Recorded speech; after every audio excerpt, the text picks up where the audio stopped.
Lisa Murkowski and Sarah Palin survive primary battles, but a Democrat breaks through. Anchorage, two of the most prominent women in Alaskan Republican politics, Senator Lisa Murkowski and Sarah Palin, appeared to be on divergent paths early Wednesday following the state's special election and primary. Ms. Murkowski, 65, spurned by former President Donald J. Trump, advanced to the general election in November in the Senate race, according to the Associated Press.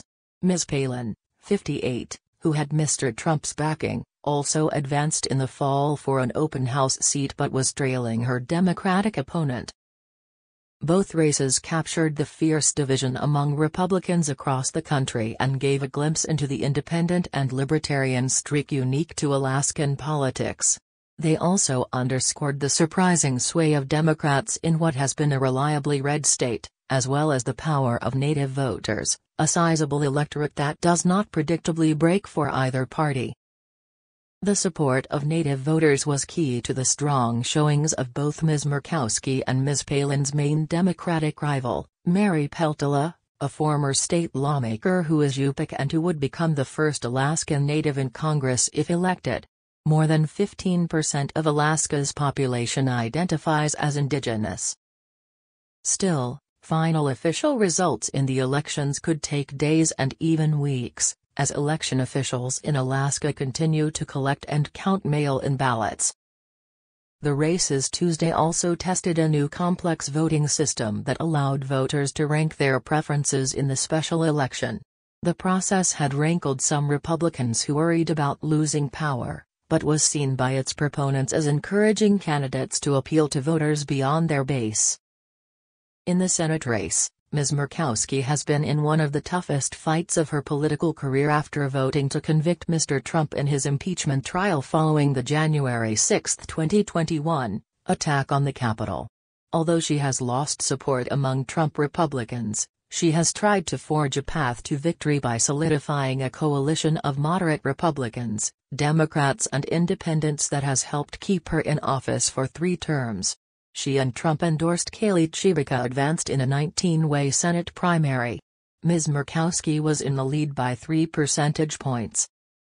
Ms. Peltola, 48, took 37.8% of the vote in the special election to fill Alaska's lone congressional seat through January, putting her more than 5 percentage points ahead of Ms. Palin, the state's former governor and 2008 vice presidential Republican nominee. Ms. Peltola was also leading Ms. Palin by nearly 4 percentage votes in the primary race to fill that seat beyond 2023. A win in the special election could provide a major boost in name recognition and momentum for Ms. Peltola, who has quickly risen to prominence since placing 4th in a June special election primary. On Tuesday, Ms. Peltola mingled with supporters at an Anchorage brewery as the results rolled in.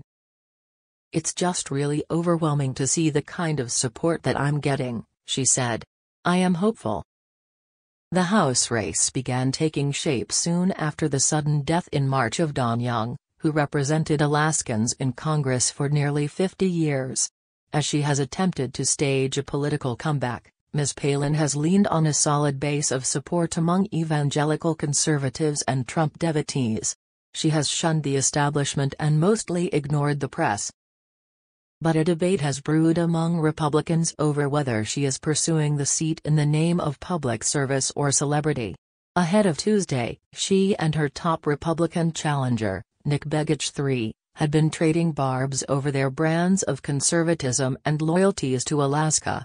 The infighting appeared to give Ms. Peltola an edge as she campaigned on bipartisanship and healing divisions. She and Ms. Palin have had a warm relationship since the two were expectant young mothers when Ms. Palin was governor and Ms. Peltola was still serving in the state legislature. At a candidate forum hosted by the Anchorage Daily News, Ms. Palin even pointed to Ms. Peltola when asked whom she would rank second on the ballot. On Tuesday, Ms. Peltola said Ms. Palin had texted her that morning to wish her well and remind her to dress warmly. But Ms. Palin seemed to mostly avoid everyone else. As national reporters flew into Anchorage and her hometown, Wasilla, Her campaign did not respond to requests for interviews and did not release details about any election night events. The House race centered on abortion rights, the economy, climate change and the use of Alaska's mineral resources. In the undertow was Mr. Trump, who made a rare visit to the state in July to promote Ms. Palin and Ms. Murkowski's main challenger, Ms. Chibika. Ms. Palin appeared to retain a strong well of support in Wasilla, a small city of 10,000 north of Anchorage, and in other parts of the state. Many of her most ardent admirers are conservative women who praise her accomplishments as a politician and as a mother and see her as an answer to strong-minded and vocal women on the left, including House Speaker Nancy Pelosi and Representative Alexandria Ocasio-Cortez of New York. People want to bring up that she resigned being governor, but there are reasons for that, and they were legitimate, and she was looking out for Alaskans, said Melinda Michener, 62, an elementary school teacher who has known Ms. Palin since Ms. Michener's husband became a pastor at Ms. Palin's childhood church. Yet pollsters see a difficult climb for Ms. Palin given her dismal overall approval ratings. The Alaska Survey research in late July found that 31% of registered Alaska voters viewed her positively and 61% viewed her negatively. In a different analysis, the Republican pollster Matt Larkin believed it was most likely that Ms. Peltila or Mr. Begich would win the special election based on Ms. Palin's low favorability numbers.